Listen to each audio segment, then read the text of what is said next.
whatever we had right now. We just got actually on board with both Facebook Live and with our YouTube feed. So hopefully the people watching streaming did not, oh, there you go, did not actually have too much of a delay. The people that are on WGBB AM listening, they had the opportunity to listen to a little bit of preview from one of the older shows. And all that being said, we're live. And I could tell a lot of people had a lot of interest from the thumbnail that we had as far as the preview for this upcoming show, Tale of Two Cities. And I'm definitely going to get into that. And I'm definitely going to give a good understanding to people of how I feel about what's happening here in New York. And I think the same thing is happening in many other places throughout the country. But because I'm here in New York and I'm seeing it up live, it's closer to me, close to my heart. Obviously, it affects me on a personal level. It affects me in business and professional level. But I'll get into that momentarily. We got a few things that we wanted to go over today because there are many things. Oh, looks like the Facebook Live camera almost just dropped, but we got it in time. But one of the things I wanted to get to that I haven't given a lot of attention to, and I should have given a little bit more attention to in the past. I know that a lot of people send in mail, emails, comments, direct messages to me, and I always respond. Sometimes it takes a little longer than other times because sometimes I get overwhelmed, and at the same time, I do have work that I have to do as well. This is something I enjoy doing, the radio show, the streams that we're doing, but at the same time, that's not what puts food on my kids' tables. You can tell it's a free service that we're doing, and advertisement free, so I have to do something to be able to continue to make a living. So in between working, I try to get it to as many of the messages as possible.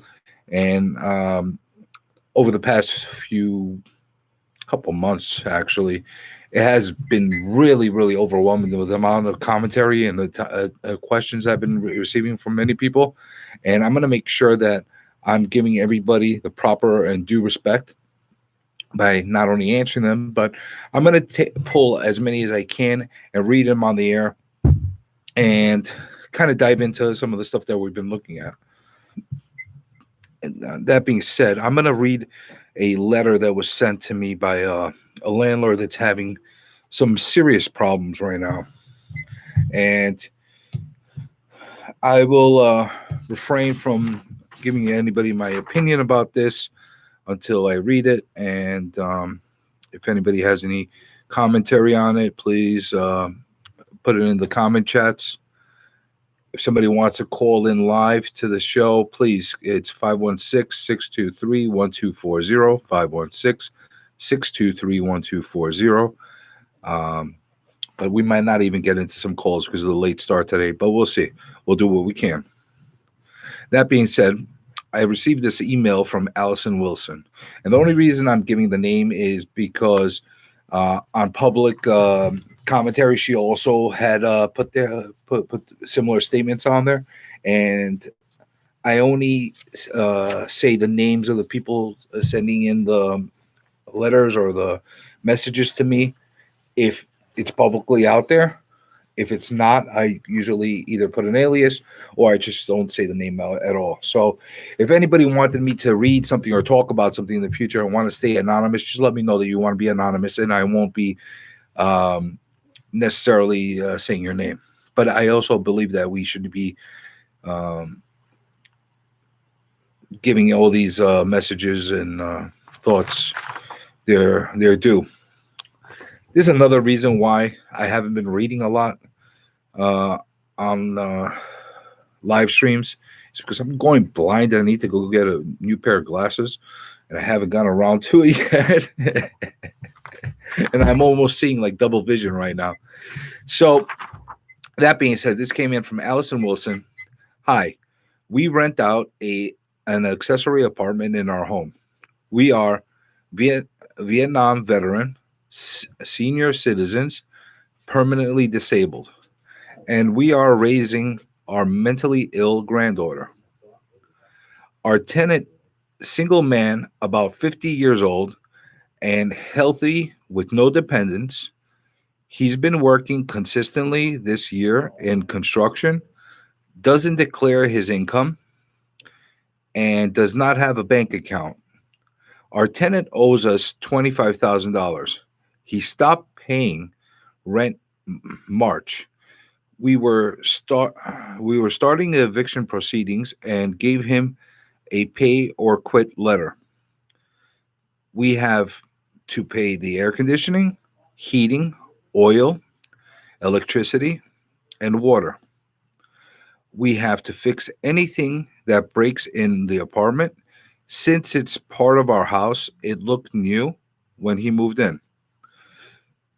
He will never see a We will never see a penny from this bum. This is where she gets animated. We will never recover this loss. We owe our mortgage company $8,000. We owe $10,000 on credit cards. This is actually something that I've been talking about over the past few months, where a lot of landlords have been putting themselves into higher debt for the reason of trying to keep up with the expenses and the maintenance, and they have overloaded their credit cards. She's not the only one person that has done this. I've been hearing this a lot from people. We spent most of our meager retirement savings and don't get pensions. Our taxes are coming due, $12,000 a year. Our roof is rotting, and we need nearly $30,000 to replace all the rotten wood with mold and mildew and a leak. We have nothing. We can't refi or get a loan because our debt to equity ratio is so bad. This is another thing that I've been talking about in the past. I'll get into it in a second. Even if we sell the house, we don't have enough equity to purchase anything other than a trailer in Florida. Sincerely, Allison W. Now, this story from Allison, obviously, this is pretty tragic stuff, and it's pretty horrible. You're talking about a person that's a Vietnam veteran. You're talking about senior citizens. They're permanently disabled. They're raising a daughter that's mentally ill, so she's special needs, but they're not getting any help. This is the kind of thing that has been really aggravating me, and I've been animate and advocating for landlord rights ever since they started this whole eviction moratorium situation. These people are put in a situation where they're stuck. They have no choice. They can't change their situation because, like many tenants that can't change their situation because of financial troubles, these landlords have financial troubles. But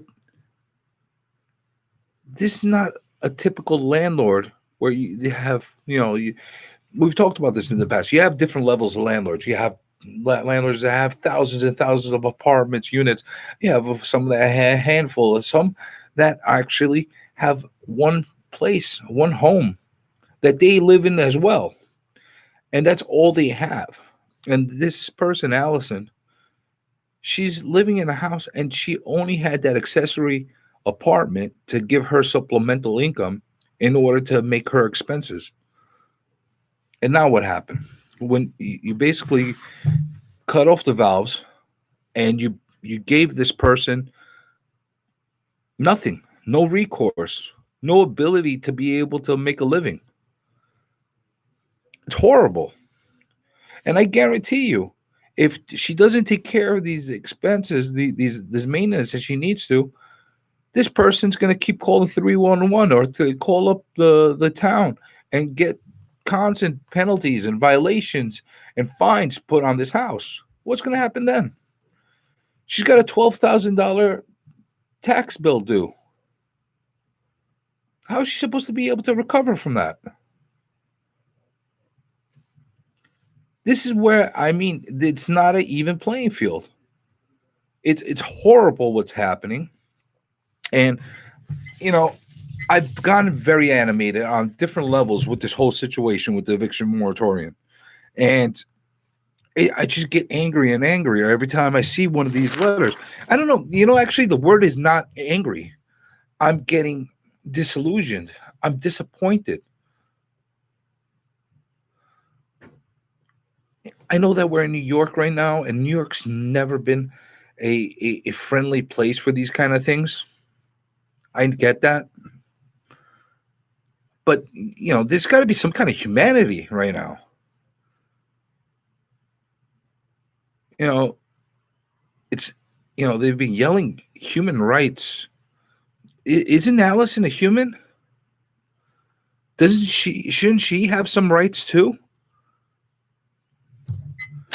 Does that only apply to special interest groups or people that the politicians are deeming human?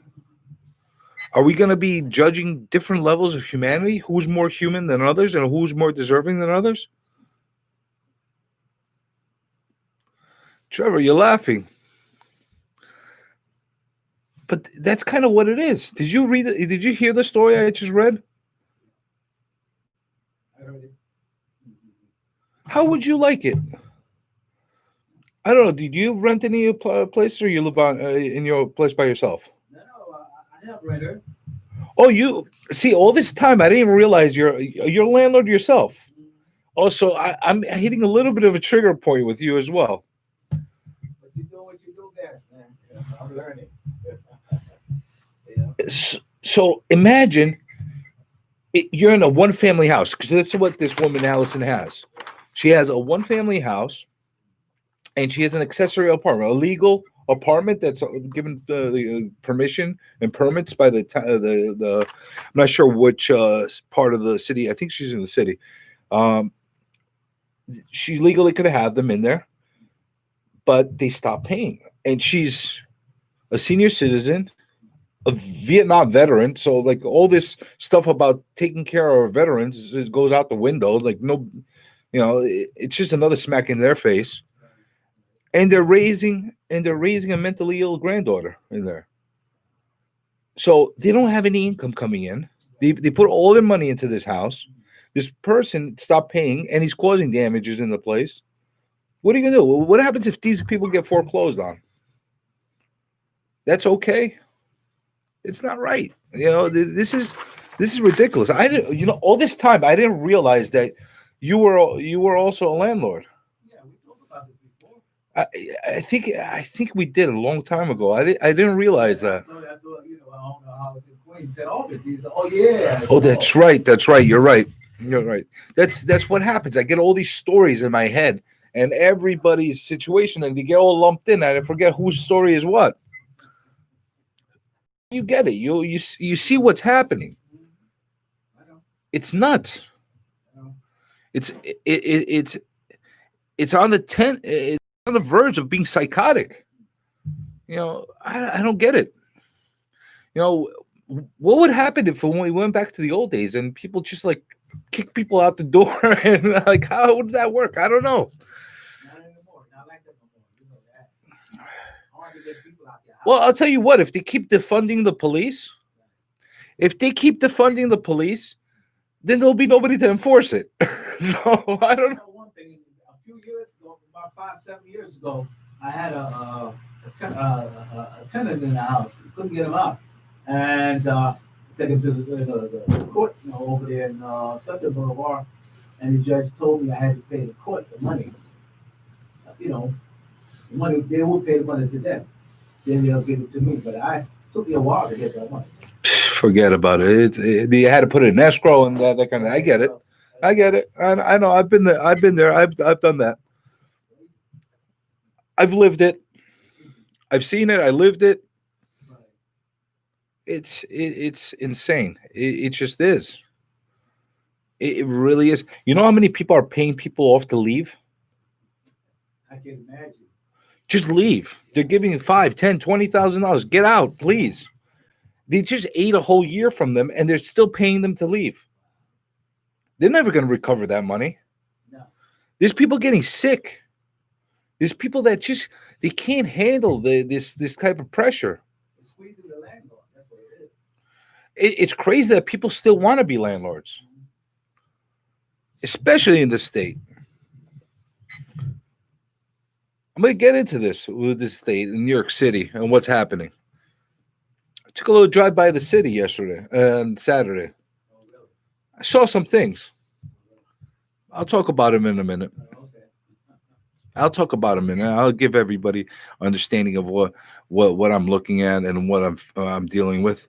I just that's the reason why I named this stream "Tale of Two Cities" to give everybody an understanding of what's going on. And I will. I promise. We'll get to that. We got some show left. We got the late start, but we got some show left. I just want to read one more message that was sent to me, and this was by C. Rutherford. Since some of this has a little bit of graphic language, and if there's a little bit of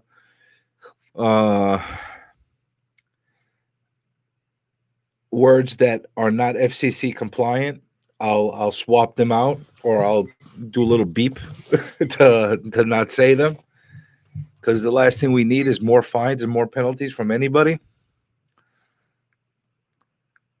Since I see Rutherford, and this came in yesterday actually, since I invested everything I had left in becoming a small landlord, so I would finally have income security. This is in quotes. And I am quite a bit poorer as a result, by the way. I've been somewhat amazed at the little power and political influence landlords actually have. He's not the only one that's amazed by the lack of influence that we have. Aside from the word Lord in their name, we're pretty weak and disorganized. We also basically we've also basically custodians. See, I can't do the grammar on the spot, but I'm gonna read it as well as I can. Who clean up after people month to month, fix things as they break them, repair domestic tantrums and roofs, and also pay all the bills. And now we've been reduced by the pandemic to having to do all that for free. Goes back to what I'm saying. This is the only industry and only occupation out there that has been forced to work for free. I was doing some searching the other day. I'm going to cut this for 1 second. I was doing searching of what a definition of an indentured servant is. It's pretty damn close. The only difference is you don't know if you'll ever stop being a indentured servant. Usually, if you're a indentured servant, once you pay off your debt, you could live your life free. This, either you're going to have to give up everything you have and start all over again, or continue being this way. Anyway, that was just a side thought. There is somewhat a rewarding side in feeling you are making homes for and providing housing for people. That's the way it should be. But it's the only profession in the capitalist world I've seen where expecting pay after providing service is considered greedy. Very true. In practically any other line of work, the more you've paid, the more you're respected. Got me, weird profession. I strangely liked it, but the government set out to make it impossible to do as bankrupt. I can't read this the right way. Set out to make it impossible to do and bankrupt us all ASAP. As politicians, we can assume nefarious purposes, and in the least, why they say they're doing all of it, of course. Okay, so I kind of got the gist of this from C. Rutherford, and it goes along the same lines of what we've been talking about. It really does. It's insane what we're dealing with. I don't know where the end game is going to be. And now they're talking about some reforms and these kind of things. But these are just two stories from two different people that have sent me mail. And there are so many more. So many more. It is berserk. It is insane. It is insane what is happening. Looks like we got a problem with our live feed on Facebook. It's a good thing we got the YouTube thing going.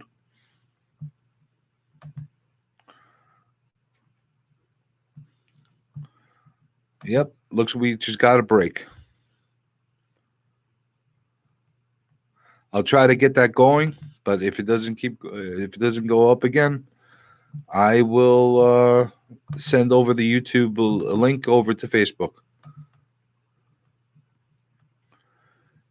But what I was saying is, how is anybody making any sense of this? How is anybody making any logic of this? And this has all been compounded through my little drive by the city on Saturday. I went into the city. I had to do a couple things. And I went in thinking I'm going to see something a little different. It's been a couple of weeks since I went down there. And, being in New York City is one of my favorite times of the year. Typically. You see the holiday stuff. You see all the decorations. You see Rockefeller Center. You see Radio City Music Hall. You see everything. There's an energy. There's a feel that you can't duplicate. I don't think you could duplicate that anywhere else in the world. And if anybody knows of a place like this during the holidays, please let me know. I'd love to go visit them. That's if we ever get allowed to travel again, and depending on if we have to take vaccines or not or anything like that, because I'm not taking any vaccine, by the way, until I see at least the majority of people around me take it first. If they don't turn purple, if they don't go, you're laughing. You're going to take the vaccine? No time soon. I'm going to wait till everybody I see at arm's distance takes that vaccine first. If they don't drop dead and turn purple or whatever the case is, I'll wait a few months and then I'll take it. I'm not taking anything like that. They want us to take things, but I'm not doing anything like that. That's good. That's freaking me out. I'm not going to be anybody's experiment. You think that's funny, right? But it's true. Oh, you're right. It's true. It's so true. But, you come to this expectation of what you would see in New York City. And we're definitely not seeing that. It was a whole different experience. And before I really get into that right now, I'm just going to say one thing. I want everybody to be absolutely crystal clear of what my position is. I love New York. I grew up in New York my whole life. I was raised here. My parents came here as immigrants from Greece. They came here with nothing. They were able to come here and start from scratch, working any job they possibly could find. Put some money together, were able to put a business together, bought a house for themselves, were able to do okay for themselves, and they lived the American dream. They really did. And I'm so grateful, not only to New York, but to America for giving people that opportunity. But that's not the New York we're living in right now. Like I said, I absolutely love New York, but I'm getting a feeling that New York doesn't love me, And it might not love everybody else that lives here, or a lot of people that don't live here. And I don't understand why. So let me get into what I basically saw. If anybody saw the last video I posted yesterday on YouTube, you'll see my drive through New York City, and I give a little bit of commentary, give me everybody understanding of what's happening. And what I saw when I was driving through the streets were sidewalks that were empty. There were actually more cars. There were more cars on the roads than the people walking on the sidewalks. And that's kind of nuts. It wasn't pouring. It wasn't snowing. It wasn't the type of temperature that people are huddling and hiding inside the buildings. It was just a regular December day. Cool, crisp. You would see people working. Yeah, I know that we're in a pandemic. People are being very cautious. People are trying to be socially distant. I get that. And I'm not telling the people for people to go out of the way to do things they shouldn't be doing. But what I'm saying is, it was an eerie thing that we were dealing with. A completely eerie thing. And it was weird. And it was a weird feeling. Buildings weren't decorated the way they normally are. And I get it. There's a lot of businesses that don't even have the money to decorate the way they normally do, if at all. Store after store after store closed. The theaters shut down, hoping to be back soon. Signs everywhere saying, we'll be back soon. And they're being optimistic. They don't know when soon means. As of today, all the restaurants have shut down indoor dining in New York City. I get it. There are certain measures that people are taking to make sure that this virus doesn't spread. I get it. I understand it. But the way it's being approached and the method is disastrous. I've talked about this before. We are in a situation of escape from New York. And it is so true. And it's not just in New York City. It is so many other places across the country. And I know other people are feeling it too. I've gotten messaging coming in from people from California. I've gotten people coming from Massachusetts, from multiple other states, telling me the same kind of things. And they're leaving the major metros, and either they're running out to the suburbs or they're leaving the states completely. And this is happening for multiple amount of reasons. It's not just the quarantines. It's not the lockdowns that everybody's worried about. There's a lot of other things that are happening.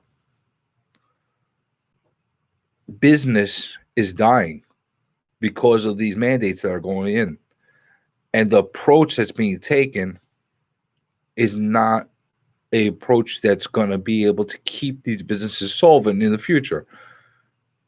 There's going to be over 4,000 businesses that are never going to reopen in New York City. You know what that is? That is insane. That is bonkers. That is something that I can't even, I could never even imagine of something like that happening all in one shot. But it's happening.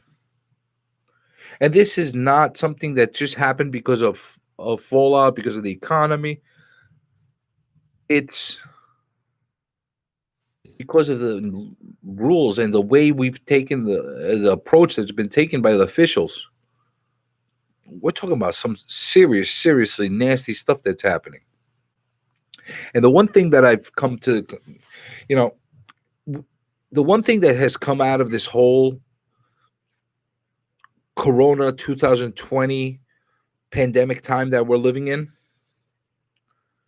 is it got me reading more.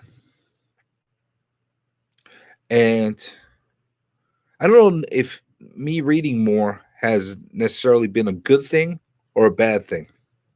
Because the more I learn, the more I don't want to know.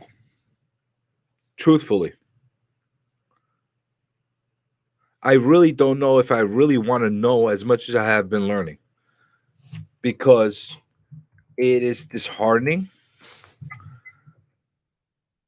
To some extent, I have gotten out of my bubble, out of my little perfect world, my naive little mind, which, I always was a pessimist.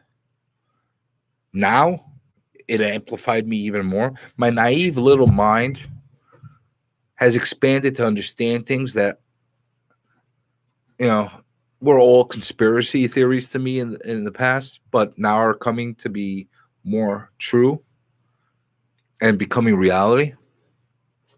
It all comes down to politics, and to be more, you know, more on target with what I'm saying, dirty politics. And it goes from every single level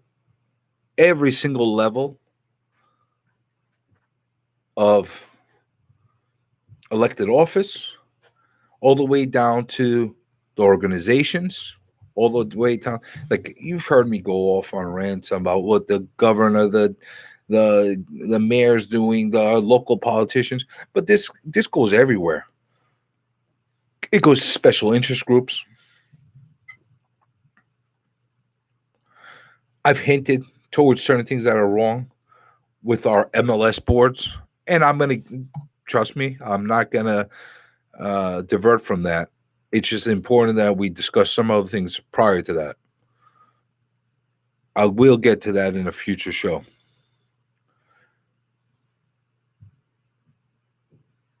But the level of dirty politics and absolute hypocrisy blows my mind.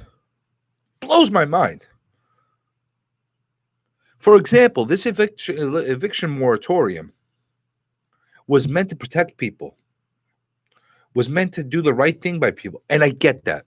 The people that were affected by coronavirus, by this COVID type of situation, and they had absolutely nothing to do with the reason why they're in their position, should be protected. Same way the landlords that did absolutely nothing to do in their that are put in their position and were affected by coronavirus or got sick or even died and lost loved ones should not be penalized. But the blanket that they put all over everybody, and now there's continuous talks about cancel rent. There's continuous talks of possibly making some of these landlords somewhat whole by giving out some kind of vouchers, which is a bunch of bull, to be quite honest with you. Because what are they going to do? They're going to put a Band-Aid on. They're not going to rectify everything. They're not going to make everybody whole. The people that are so far beyond and so far in debt now because of this whole situation, they're not going to be able to get out of this hole that they're dug into right now. They're really not.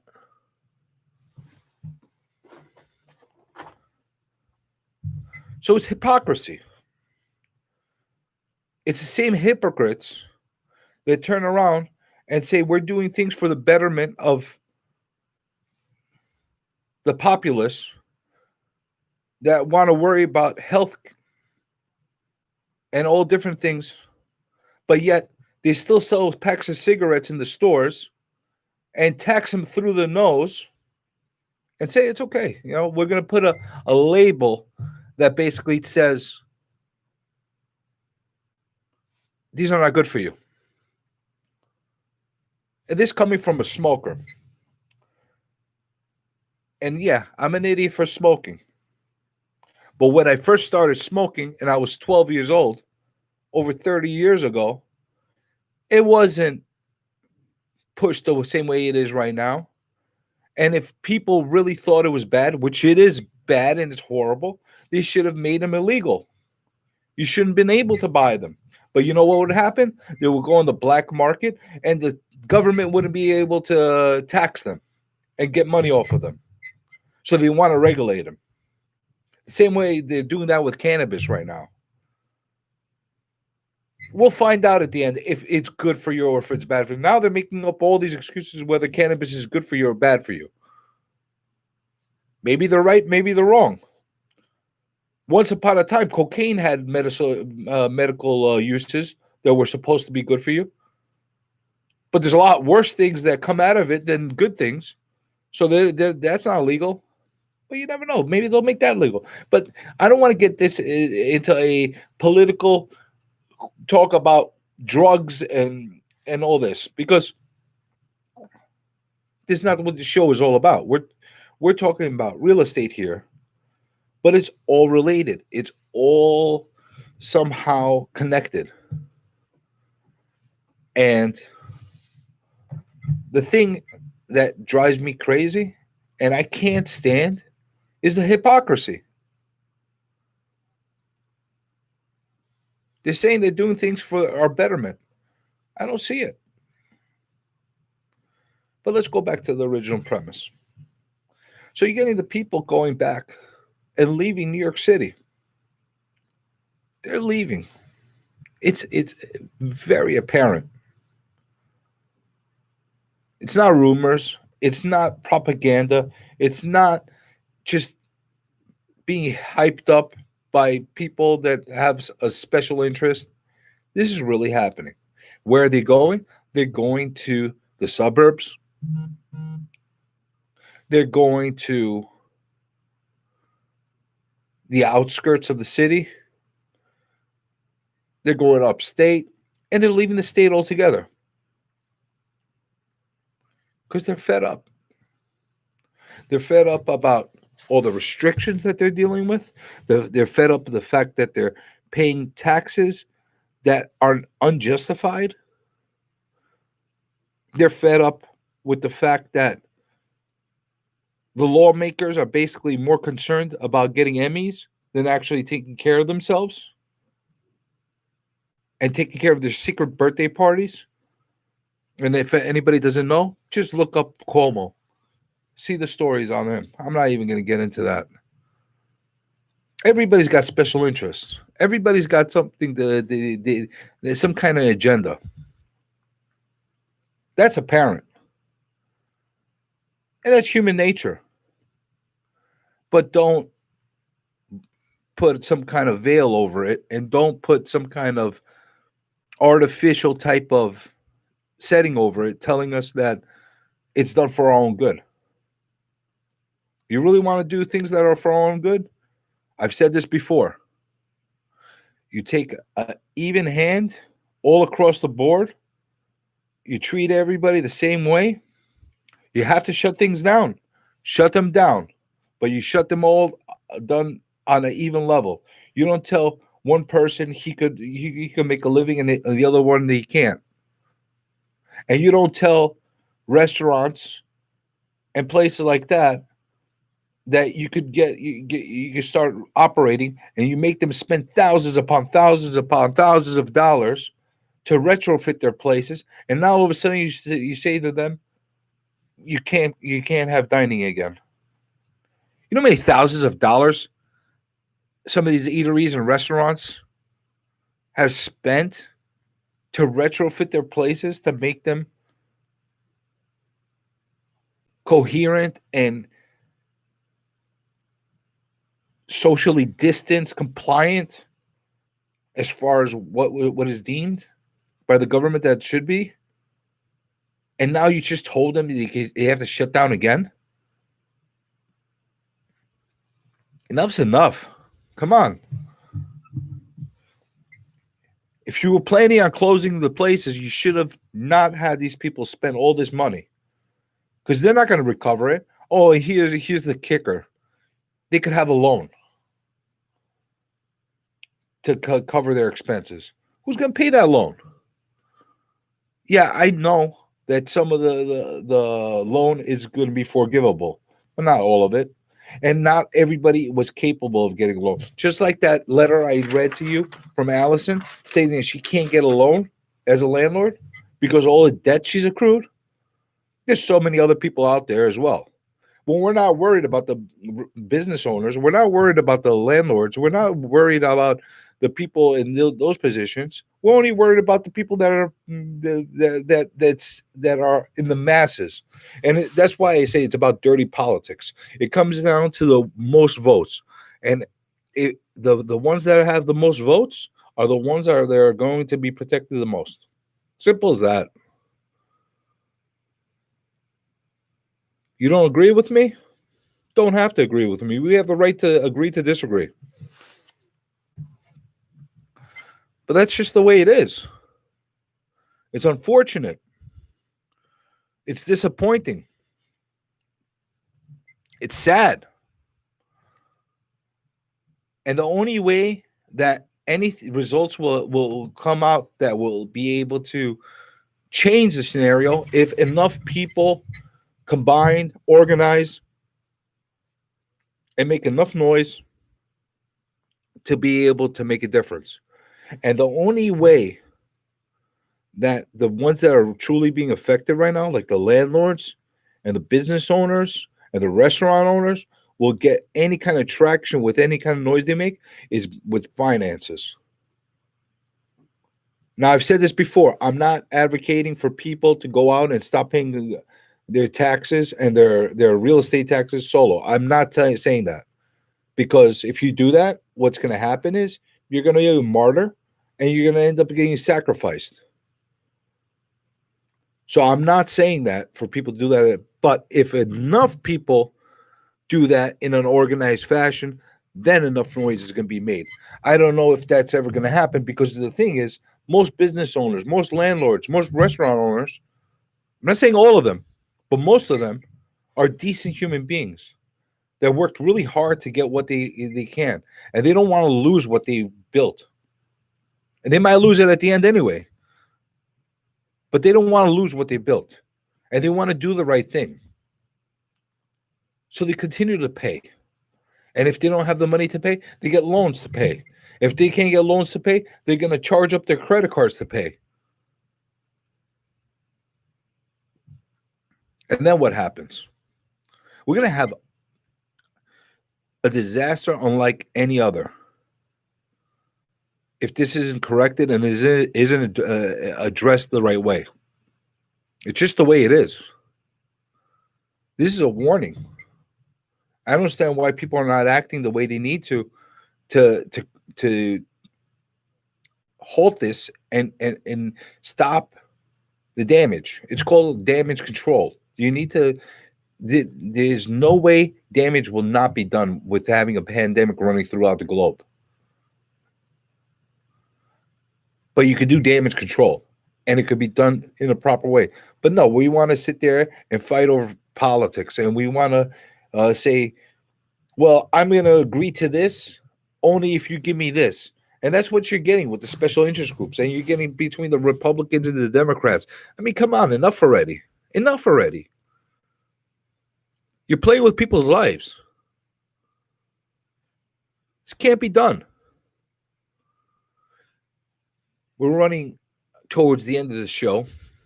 And as always, I get on one of my rants and talk about everything. But I think this is something that needed to be addressed. Because while you're having a collapse happening in New York City and other major metros, you're having a resurgence and a boost and a housing boom in the suburbs and the outskirts of the cities. But how long will that last? Right now, that's being artificially held up by the fact that there's no inventory. And I say artificially because the demand got built up by an outside source. The only reason the demand got built up is because of all these mandates and all these restrictions that people have been living through these lockdowns and quarantines. If you didn't have them in place, you wouldn't have this mass exodus happening of people leaving. You might have still had some people leaving, but not on these levels. But I'm so happy that I've had so many people approach me and given support and have people that have showed interest in making something better,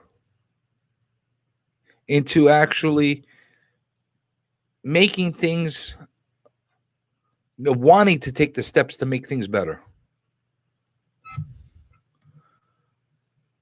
I've had the opportunity to get called from various organizations throughout the country, many from here in New York, but not only from New York, from Kansas. We have a national coalition of landlords that has been building up over the past couple of months, that's organizing landlords in a better way. And I'm going to get into that, and I'm going to basically put the links to the emails, and to the websites and other places where you could be able to find out what people are doing. And I'll get into each individual group. I'll make sure that I address each group on social media and give everybody their due to be able to be seen. But I'm happy that we're seeing more and more people trying to get involved. And again, it's coming out of frustration for a lot of people because they have no other option. But oftentimes, it's under crisis that people get organized, and it's under crisis that people actually wake up and say, you know what, enough is enough, and we need to get together. And that's what's happening right now. I just hope it's not too late. And I just hope there's not enough damage that's been done right now that's not repairable. But we'll see. And on that note, we're at the end of the show. Again, I apologize about the late start. Hopefully, Trevor put a good show during the time that I was setting up. Did you put a good show? All right, he put a good show. I don't know what show he put on. I'll find out when I hear the replay. But that being said, have a great night. Have a great week. We're expecting a major snowstorm here this week in New York. So be careful, stay safe, don't freeze. Thank you for joining us on the Real Estate Plate. If you're watching on the live streams, press like, comment, subscribe, and everything that we ask you to do, because that's how we're being found. Have a great week. Make lots of money in real estate, and I'll be with you again next week, just like every week on the Real Estate Plate, Monday, 6 to 7 p.m. Have a great night.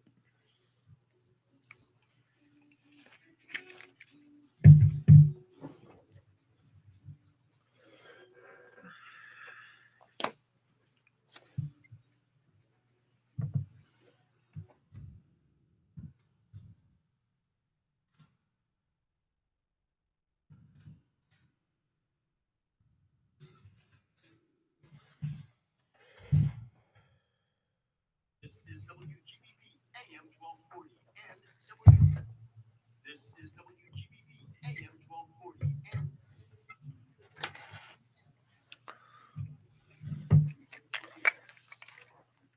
See, I don't even know if I lost the feed. Huh? I don't even know if I lost the feed or it continued going for Facebook. It was running, and then all of a sudden, I saw it. Facebook was on my phone. yeah, I don't know if it blinked out or not. Oh, okay. But at least the YouTube one was running. I got to figure out a way to send them all from one place without having to log in separately.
Who's after me tonight?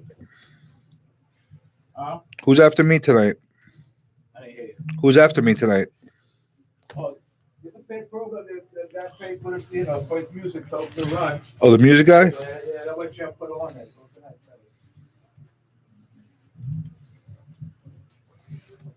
I think we'll come back again there. As soon as the weather drops. Probably. Yeah, he'll be back as soon as the weather